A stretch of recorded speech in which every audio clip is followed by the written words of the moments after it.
Okay, so you know how commercials are basically tiny movies that interrupt your life just to scream, buy this thing? Well, today we're diving into the weirdest, wildest, most unhinged world of advertising ever created. This is a deep, philosophical, extremely serious journey into the world of commercials. If you want, I can make it funnier, more dramatic, or more tailored to your channel style. Oh wait, I don't think I was supposed to read that part out loud. Ads are everywhere. They're on your streaming services, before this video, on your feed, in your comment sections, on your refrigerators, and they will continue to be for the rest of your life and possibly for all time. If there were a way to put advertisements in graveyards, they would do it. I think ads within reason are fine, and they can even be an art form that defines an entire generation. For example, full disclosure, there is an ad in this video, and I spent an embarrassing amount of time on it. I really wanted to do well. I don't hate ads, but ads on social media have a different feeling to them. Why are commercials so weird now? Buckle up, kids, because we're gonna go through a brief history of advertising to this new generation in the wacky world of social media advertising. You ready? Let's skedaddle.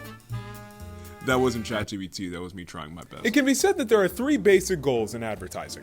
You have to inform the people to make them aware that your product exists. In the olden days, you might do this by purchasing an ad in the newspaper, paying the town crier to spread the word. P.T. Barnum would put up posters for a circus in towns he was going to before he got there to generate hype. In the modern world, it's a bit more of a contest, but it can be done. There are a million dystopian AI companies out there, but the people need to know about your dystopian AI company and how you guys are making the world a place. Spread the word and be relentless. And Juliet Shaw tells us that before children even get to school, they can spontaneously recall 200 different brands.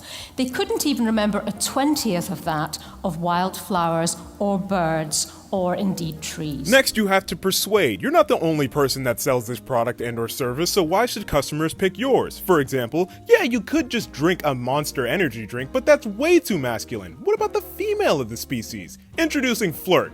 Finally, caffeine for women. You see what they did there? Lastly, you have to remind them, never let the people forget who you are. Coca-Cola, the most famous company in the world, still spends $4 billion on advertising every year. If they don't see the ads, they will forget you. Case in point, Lydia Pinkham's vegetable compound. Now I know what you're thinking, who could forget such a memorable brand? It was a mixture of roots and herb and alcohol. At one point, Pinkham's sons decided that with all their success, they no longer needed to advertise. But when they stopped advertising, their sales automatically dropped also. When they returned to advertising, their sales dramatically went up.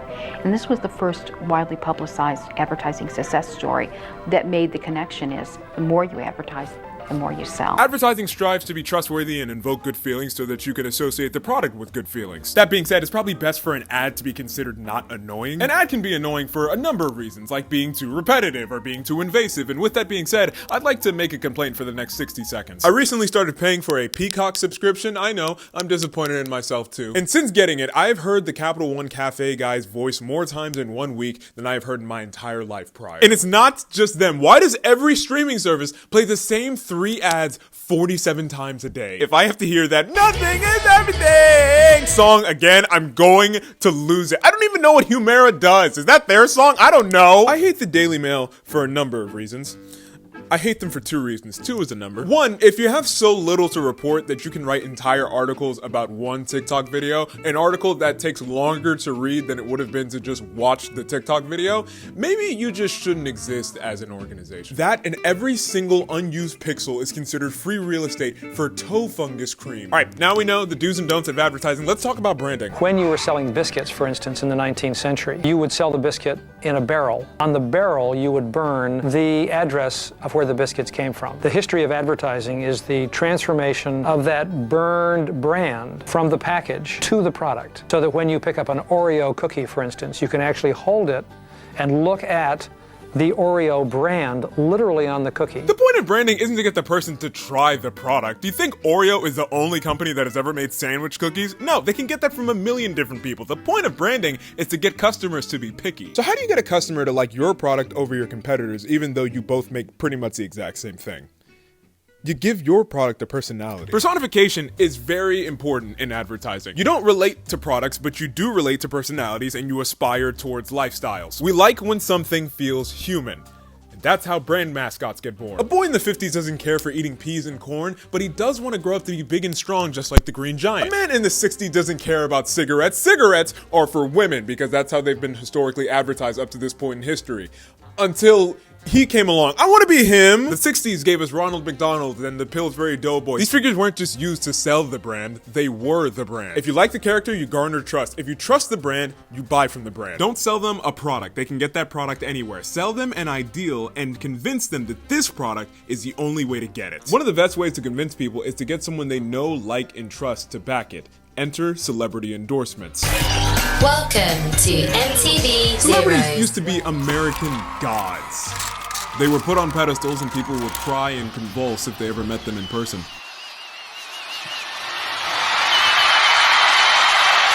They lived a life that was fascinating, and many people aspired to be like them one day. If only there was something I could purchase to bring me closer to being like them. Won't somebody please take my money? Celebrity endorsements were one of the few brief windows into these mythical lives. If you want to be exactly like them, just buy the thing that they advertise and definitely use on a daily basis. Again, they're not just selling a product, they're selling a lifestyle. It's not just coffee, it's the suave, understated presence of the Nespresso man, George Clooney. It's not just lotion, it's the eternal radiant appearance of Aveeno, Jennifer Aniston. Tiger Woods with Nike, Britney Spears with Pepsi, and George Foreman with that little plastic grill of which he will not rest until everyone dead and alive knows that it knocks the fat out of meat. It knocks out the fat. This machine knocks out the fat. This machine, the fat goes, the flavor stays. It knocks out the fat. Plant. But you fast forward to today, if I see an espresso ad with George Clooney, I'm scrolling past it as soon as I see the sponsor tag in the corner. That being said, I will watch this ad on repeat.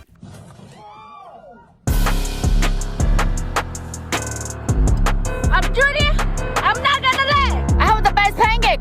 Coming for breakfast. There has never been a better time to be a small business doing advertising. Your low budget used to be a crippling financial situation, but now it's an aesthetic and people like that. Literally anybody can make an ad, and they can do it in their basement, and they can incentivize their audience to watch it by telling them there's a giveaway at the end and they have to watch the whole thing or else it's not going to make sense.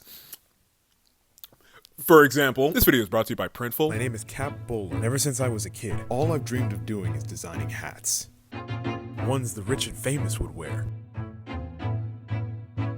But there's a lot you don't understand about the world when you're just a kid. You're broke, Bowler, and there's two main things holding you back here. You got inventory and advertisements. Without their kind of money, you'll never be able to match them. Okay? I'm sorry, Cap. It can't be done. You were meant for great things, Cap.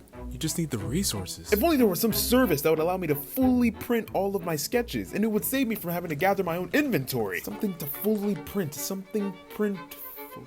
Honey! I figured it out! I know what to do! Print on demand. It's genius. What does that even mean, Cap? It means we make a design, but Printful doesn't print it until somebody places an order. It cuts our inventory costs. We don't have to pay a penny until we already have orders coming in. And I can do all the advertising for free on social media. This can work. What are you saying? Don't you get it, Beanie? You always said we never had the resources to compete with the big boys. But thanks to Printful, the same system that put Big Hat on the map is gonna put us right there next to them. But you don't know the first thing about designing hats at the pro level. Don't need to. With Printful, even a beginner can make quality products with a sketch, a picture, or with their library of elements. Just upload, tweak it, order it. Printful is even used by global brands like Coca-Cola, Spotify, MTV, CBS, and NBC. If it's good enough for them, it'll work for us. Bonnie, you can't seriously think this is gonna work. I mean, just because he has somewhere to print doesn't mean he knows how to sell it. How dare you? You know that Printful works with Shopify, Etsy, TikTok, and Amazon. If he links his account, he can sell at any one of them. Where is he now?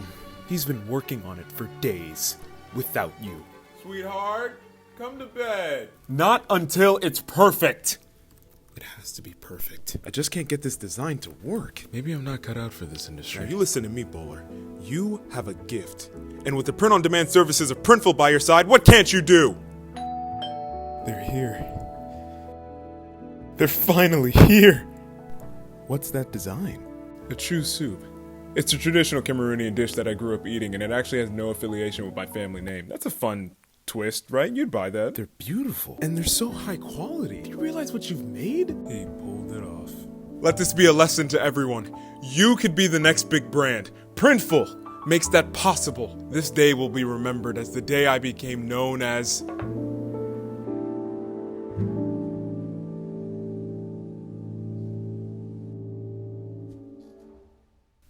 Hey, so if you could go ahead and read that, that'd be great. Okay, and you said this is for the press tour, right? Okay, this right here. It says, I want to thank Printful for sponsoring this video. Well, it's a movie, but not a video. And let viewers know that if they use the link in the description, they could win a hat from the video signed by the director, David Achille. Okay, do you honestly think that's something people are gonna want? They might. No, dude, okay, that's stupid, here we go. I'm Chad Gibbons. Oh my gosh, everyone's in love with me. My performance is Chip Bowler or whatever is so important. Listen, buddy, I make this come to life. Everyone knows the best designs are ambiguous and need to be explained at length. I did a great job. So why is what I just did and what other people like me do, why does that work? Because I'm not famous, and as we discussed, famous people have a lot of influence on the general population, and they've had that for a very long time. There was a day in 2018 where Kylie Jenner very casually said that she doesn't use Snapchat as much. The stock price for Snapchat immediately went down. They lost $1 billion that day. But the shift came when the line between influencer and common person started to blur. I think one of the reasons that celebrities meant so much when I was growing up in the early 2000s is that they were so inaccessible. Traditional media had so many barriers to entry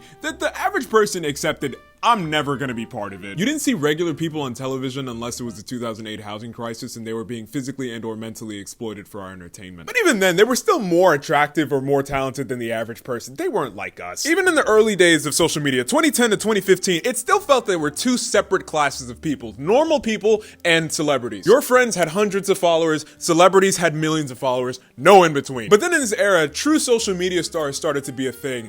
Remember when Viners were becoming like actual celebrities? Why is King Batch doing a red carpet interview, or is Logan Paul doing a Dunkin' brand? They can do that? That doesn't make sense. These guys make stuff with their phones. I have a phone. I can make that. They're just like me. Why should I put them on a pedestal? Why should I put any famous person on a pedestal? Oh! The barrier to entry was gone. Fame was no longer as mythical, and the gods were coming back down to earth. I think the pandemic was a major catalyst that made it clear that celebrities are just normal people, and they're not that interesting, really. Why can it be said that there was a point in time that my production value was of equal or greater value than Jimmy Fallon's? My goodness, my kids were great co-stars. All of you late night hosts, not one of you owned a lav mic? Pandemic meant everyone had the same tools to make content. And so with that, we had some people on TikTok who have made to date some of the funniest pieces of media I have ever seen. And then there were famous people who also did things. It goes like this. Imagine there's no heaven. It's easy if you try. Why is it so bad? When you take away the team of people making you look good in the expensive cameras, you really are just a person. Some of you are weird. And apart from that, people are way more aware and mad about the wealth gap. To put it kindly, if peasants in the French Revolution also had to watch TikToks of rich people spend entire yearly salaries on shopping hauls, they would have killed a lot more people. People are tired of influencers because they can see through the facade better than ever before. The people's preference is no longer to be a spectacle, it's for you to be an everyman. And some of these people don't know how to do that. And I've worked with clients who are multimillionaires and they would start a business when they were 18 and sell it for millions of dollars. And I'm like, dude, your story is not relatable at all. You need to talk about your divorce and just keep it real. So using a celebrity isn't as impressive anymore, and people are far more distrusting of corporations than they have ever been. And as we said at the beginning, the more disruptive an ad is to the flow of content, the more annoying it's perceived to be. So when traditional television reigns, everybody knows the commercial break, it's coming. You can't get rid of it. You have to watch it. In social media, almost every ad is skippable. And when an ad becomes optional, it becomes so much more annoying.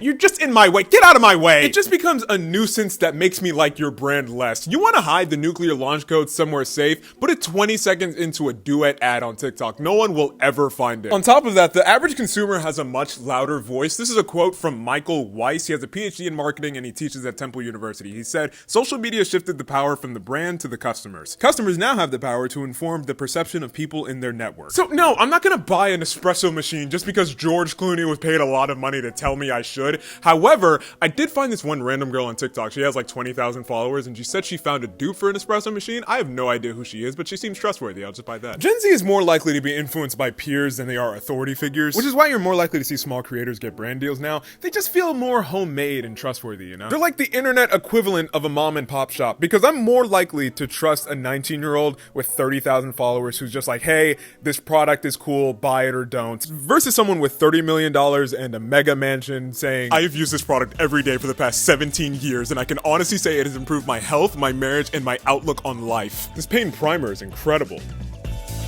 Then you find out they use like ground up bunnies to make the color or something. So if you're in advertising and you're trying to reach young people, what do you do? I don't know. It seems like they're changing too many things at once. You can't not advertise to the people. And if you want to inform them, you have to be where the people are, and the people are on social media. This June, YouTube had more viewership than Disney Plus and Netflix combined. TikTok has 2 billion monthly users. You can't not use social media. Because pretty much all ads on social media are skippable, you don't have the time to properly persuade. Your reminders that, hey, we exist, get annoying very quickly. I don't care for mascots, celebrity endorsements don't impress me, so what do? You start making ads that don't look like ads. It should be the same font that they already use in app. It shouldn't be a new font. It should be edited in CapCut. I just know that over the time period I've been working, that when content looks like it came from a fan or looks like it came from a regular person, that it performs better because it makes sense in feed. We all hate ads. I hate them. You hate them. We all hate them, yet we keep creating them. Acknowledgement of human truths often means we have to go back to step one, reevaluate everything we've been doing, and start questioning ourselves. Zarya Parvez changed the landscape of social media advertising straight out of college. I'm not jealous. She was the brain behind all of Duolingo's TikTok advertising. She understood how to reach her audience. Gen Z wants to be entertained, not sold to. So although it may look like we didn't put much effort into creating something, we might have just thrown spaghetti on the wall, the reality is, if our learners don't want something to look like an ad, it's not going to look like an app. Now, we've seen the numbers in the headline. Over 6 million followers with over 650 million views. And most of Duolingo's ads aren't reminding you to download the app. They're just reminding you that Duolingo is a thing and that, hey, we relate to you, kind of. That strategy was able to provide millions of dollars worth of advertising for basically a budget of zero. It was monumental. But then, like, Duolingo fired everyone and then replaced them with robots and now nobody likes them or something. I don't know. That's not the point. The core ideas haven't changed. Inform the people that you exist, remind them of that, and give your brand a personality people can relate to. And that means entirely different things for different brands. For example, here's the Nutter Butter Peanut Butter Sandwich Cookie riddle. What has creamy peanut butter filling up its middle? And is peanut shaped and crunchy too? I don't know who came up with this strategy, but I love whatever's wrong with you. As I stated earlier, I like ads when they're done well. And it's saddening to me to think that we're not gonna have any more iconic generation defining ads with the social media age. It's far too disjointed. Your For You page doesn't look like my For You page. The amount of time going into each of these individual ads on a company's page, it's not the same amount of time and effort. It's quantity over quality, and I get it for social media, you gotta put content out, but also like for the art of advertising, I don't know that that'll be a good thing. I just know I'm always gonna try and make my sponsorships interesting because I wanna add to the culture of advertising. But in the interest of time, I will get lazy. Sometimes we have deadlines. Speaking of deadlines, you will not believe what time I'm recording this at and will need to upload this as soon as possible. I'm really tired.